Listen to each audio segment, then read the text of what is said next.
एक छोटे से गांव में एक पुराना कुआं, जहां 3 महिलाएं पानी भरने आई हैं। तीनों पानी भरकर कुएं के पास बातें करने बैठ गईं। पहली महिला ने गर्व से कहा, मेरी बहू तो ऐसी सुंदर है कि उसकी खूबसूरती की चर्चा आसपास के हर गांव में होती है। जब वह साड़ी पहनकर चलती है तो लगता है जैसे कोई रानी धरती पर उतरी हो। तभी दूसरी महिला ने कहा, हाँ तुम्हारी बहू सुंदर जरूर है, लेकिन मेरी बहू सिर्फ सुंदर ही नहीं बल्कि एक सरकारी अफसर भी है। उसकी बुद्धि और काबिलियत के आगे लोग झुकते हैं। वह जैसे चलती है उसके कदमों में आत्मविश्वास झलकता है। फिर तीसरी महिला ने धीरे से मुस्कुराते हुए कहा, मेरी बहू न तो बहुत सुंदर है न ही किसी बड़ी कंपनी में अफसर, वह बहुत साधारण है। तीनों महिलाएं अपने अपने मटके उठाकर घर की ओर चल पड़ी। तभी पहली महिला ने अचानक रुककर कहा, अरे देखो मेरी बहू आ रही है, देखो कितनी सुंदर है। पहली महिला की बहू ने अपनी सास को देखा, लेकिन बिना कुछ कहे, बिना एक नजर डाले चुपचाप आगे निकल गई। पहली महिला का चेहरा थोड़ा उदास हो गया, लेकिन उसने कुछ नहीं कहा। तभी दूसरी महिला ने कहा, देखो मेरी बहू भी आ रही है,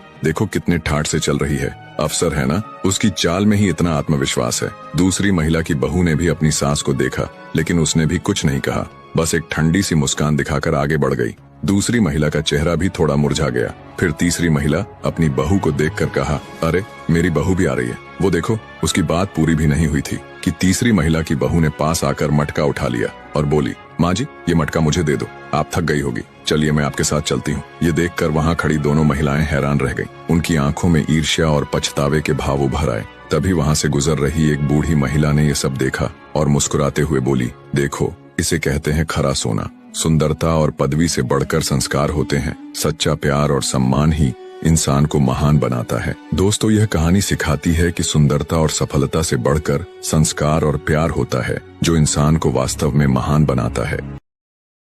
Download ShareChat.